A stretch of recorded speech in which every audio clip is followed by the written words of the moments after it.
Sebelumnya kita sudah membahas mobil yang sangat irit, sangat cocok untuk diajak perang, yaitu Suzuki Espresso.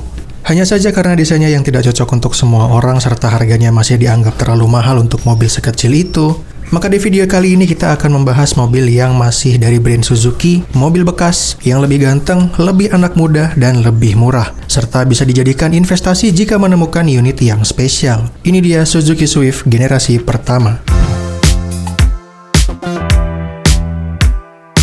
Di saat Honda mulai berhasil menarik hati masyarakat Indonesia dengan kehadiran Honda Jazz GD3, disitulah Suzuki melihat peluang untuk ikut serta meramaikan khasanah mobil kecil. Lalu diperkenalkanlah Suzuki Swift yang membuat masyarakat Indonesia jatuh cinta karena desain Suzuki pada masa itu yang masih ke Jepang-Jepangan dan sedikit ada aura Eropanya. Tidak seperti sekarang yang sangat India sekali. Saking populernya mobil ini pada zamannya membuat Suzuki mengeluarkan beberapa versi, mulai dari CBU Jepang hingga yang CKD alias buatan dalam negeri. Dan sekarang di tahun 2025, mobil ini mulai menjadi incaran yang cukup menarik melihat harganya yang sudah di angka 60-70 jutaan. Dan di antara pesaingnya seperti Honda Jazz GD3 dan Yaris Bakpao, secara desain mobil ini masih bisa dibilang yang paling timeless. Tidak terlihat tua sama sekali. Tapi yang versi CBU anehnya ternyata harganya masih bertahan bahkan cenderung naik. Apalagi yang GT-GT-an. Kenapa demikian? Apa saja bedanya antara CBU dan CKD? Apa kelebihannya? Apa kekurangannya? Mari kita bahas. Nama Suzuki Swift sebenarnya sudah digunakan sejak tahun 1983 untuk pasar ekspor dari Suzuki Cultus untuk beberapa negara. Nah, di Indonesia namanya bukan Swift tapi Suzuki Forza. Kemudian generasi keduanya dikenal sebagai S-Team atau Amenity. Pada tahun 2004 barulah muncul Suzuki Swift yang terpisah dari mobil Suzuki lainnya dan secara resmi dianggap sebagai generasi pertama. Di Indonesia, Suzuki Swift generasi pertama ini diimpor utuh dari Jepang pada tahun 2005. Untuk mesinnya sendiri ada banyak pilihan mulai dari 1300, 1500, 1600, bahkan hingga diesel 1300 cc. Tapi yang masuk ke Indonesia hanya versi 1500 cc.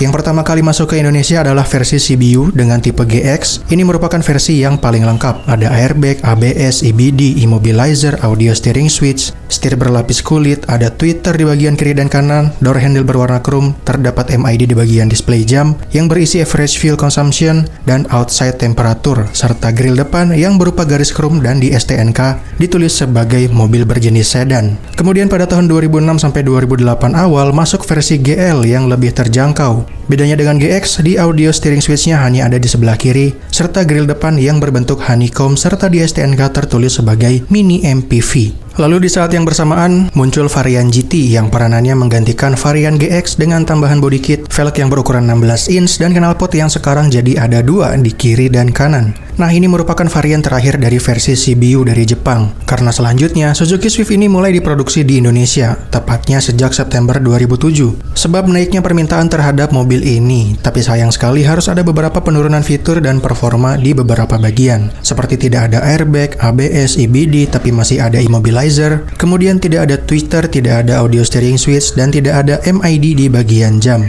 Serta di bagian handle pintu yang tadinya berwarna krom harus berubah menjadi hitam doff karena tuntutan produksi untuk menekan harga. Untuk yang versi CKD ini ada beberapa tipe. Tipe ST yang keluar di tahun 2008 sampai 2013 menggantikan tipe GL, tipe GT2 yang keluar di tahun 2008 sampai 2009 yang menggantikan tipe GT. Lalu dilanjut lagi dengan tipe GT3 yang menggantikan GT2. Perbedaannya hanya di penambahan body kit dan beberapa detail aksesoris. Untuk yang versi GT3, mobil ini cukup spesial karena didesain oleh Giorgetto Giugiaro, seorang desainer otomotif asal Italia yang sangat terkenal. Tapi tetap saja fiturnya masih kalah dengan versi CBU. Lalu terakhir ada versi GTS. Nah, ini sama seperti versi ST, hanya saja ada penambahan body kit dan knalpot jadi dua, tapi posisinya jadi di tengah. Nah, gak lumayan pusing kan? Jadi simpelnya gini, Suzuki Swift CBU ada 3, ada GL, GX, dan GT. Sedangkan yang CKD alias lokal, yang versi downgrade-nya, ada yang ST, GT2, GT3, dan GTS. Dan setelah ini ada Swift generasi kedua yang didatangkan secara CBU dari Thailand. Dijual sampai tahun 2017 dan kurang laku karena desainnya yang tidak semenarik Honda Jazz dan Yaris pada zamannya. Dan Suzuki Indonesia juga menjual Swift Sport dengan kode bodi ZC32S CBU dari Jepang dan dijual secara terbatas.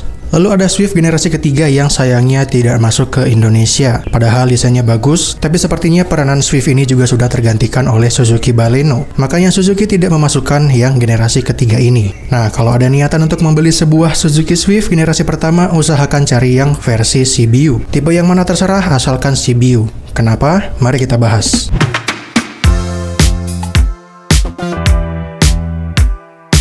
Dari segi mesin, baik CBU atau lokal menggunakan mesin yang sama, M15A. Mesin yang sama yang digunakan di Suzuki SX4, Aerio, Neo Baleno, dan Ignis generasi yang awal. Tapi untuk yang versi lokal, sayangnya spesifikasinya agak berbeda, jauh lebih pelan. Untuk yang CBU kompresinya cukup tinggi, 11,5:1, yang mampu menghasilkan tenaga 110 PS dan torsi 143 Nm, dan disarankan menggunakan Pertamax. Namun karena masyarakat Indonesia pada masa itu masih suka menggunakan premium, bahkan Pertalite belum ada pada masa itu, jadi Suzuki menurunkan kompresinya untuk yang versi rakitan lokal menjadi 9,5:1, dan tenaganya jadi 100 PS saja, dan torsinya 133 Nm saja. Bahkan yang generasi kedua lebih parah lagi, mesinnya jadi K14B 1400 cc dan tenaganya hanya 92 PS saja. Dan itulah salah satu alasan kenapa saya menyebut Swift generasi yang terbaik adalah yang generasi pertama, yang CBU. Lalu untuk transmisinya ada dua pilihan, manual 5 percepatan dan matic 4 percepatan. Mesin M15A ini juga tergolong mesin yang cukup bandel, mudah dirawat dan spare partnya juga banyak, serta khas murah Suzuki. Tapi tentu saja karena usia, harus diperhatikan beberapa bagiannya, terutama di bagian pendinginan. Cek bagian sil-sil packing silindernya, sering-sering bersihkan throttle bodinya, dan air radiator juga harus sering diperhatikan. Atau kalau bisa, dapat unit yang sudah pakai coolant, itu lebih baik. Untuk beberapa PR yang mungkin ditemukan karena penggerak depan, tentu saja rack setirnya pasti sudah oblak, wajar karena usia. Kemudian extra fan-nya kalau sudah jelek bisa diganti pakai kipasnya Karimun, seperti biasa. Selanjutnya dari segi desain, dari luar sekilas tidak ada bedanya antara CKD atau CBU, hanya berbeda di beberapa bagian body kit dan velgnya saja. Desain dari sebuah Swift generasi pertama ini bisa dibilang salah satu yang masterpiece-nya Suzuki, karena sekilas terlihat seperti sebuah Mini Cooper. Jadi nggak heran kalau banyak orang yang bilang ini adalah sebuah Mini Cooper-nya Jepang. Ukurannya juga cukup kompak, panjangnya 3,6 meter, wheelbase-nya 23 meter. Nggak heran pada masanya mobil ini dipakai oleh anak muda yang nggak mikirin tempat penyimpanan. Yang penting keren, bisa ke kampus, bisa nongkrong, karena kalau yang mikirin penyimpanan yang lebih luas, mungkin akan lebih memilih Honda Jazz atau Yaris. Dan sampai sekarang pun kalau dijajarkan dengan LCGC yang paling baru, Swift ini masih bisa menyeimbangi lah, nggak tua-tua amat. Selanjutnya adalah fitur. Di bagian dalam dari sebuah Suzuki Swift ini sebenarnya sangat sederhana, tapi kesederhanaan itulah yang dibutuhkan pada masa itu. Nggak bikin orang pusing, mudah beradaptasi, dan visibilitas di bagian dalamnya juga sangat oke. Posisi duduknya tinggi, dashboardnya juga rendah, dan joknya ini empuk, baik di bagian depan ataupun belakang. Jadi untuk perjalanan jauh masih sangat oke sekali. Tidak akan bikin capek. Ditambah suspensinya juga empuk walaupun tidak seempuk Yaris. Minusnya di kekedapan kabin yang agak kurang aja. Suara-suara dari luar masih masuk, dan panel-panelnya ini keras serta minim tempat penyimpanan. Itu saja. Dan yang lokal, aduh, ini fiturnya sangat disunat sekali. Makanya diusahakan cari yang versi CBU meskipun harganya agak sedikit lebih mahal. Terakhir soal harga, di marketplace kebanyakan yang dijual sekarang adalah yang versi lokal, biasanya yang tipe ST. Untuk yang ST dijual di harga 60-70 jutaan, itu biasanya udah dapat yang bagus. Dan itu sudah sangat cocok kalau kalian nggak terlalu memperdulikan fitur dan kecepatan. Yang penting mobilnya enak dipakai, bisa diajak perang. Beli ST itu juga nggak masalah. Tapi alangkah lebih baiknya kalau kita cari yang versi spesialnya sekalian, yang CBU, entah yang GX, GL, atau GT. Biasanya harganya lebih mahal, di atas 90 jutaan, tapi sangat layak untuk dibeli kalau dibandingkan dengan LCGC sekalipun. Kesimpulannya, untuk siapakah mobil ini? Mobil ini cocok untuk kalian yang pekerjaannya setiap hari warawiri sana-sini, nggak terlalu butuh mobil yang kapasitasnya besar, nggak terlalu mikirin bisa nyimpen banyak barang. Yang penting mobil gua keren, gampang dirawat, dan spare partnya banyak. Sekian pembahasan kita mengenai Suzuki Swift generasi pertama ini. Like, share, dan subscribe kalau suka. Komentar kira-kira kita bahas apa lagi ke depannya. Sampai jumpa di video selanjutnya.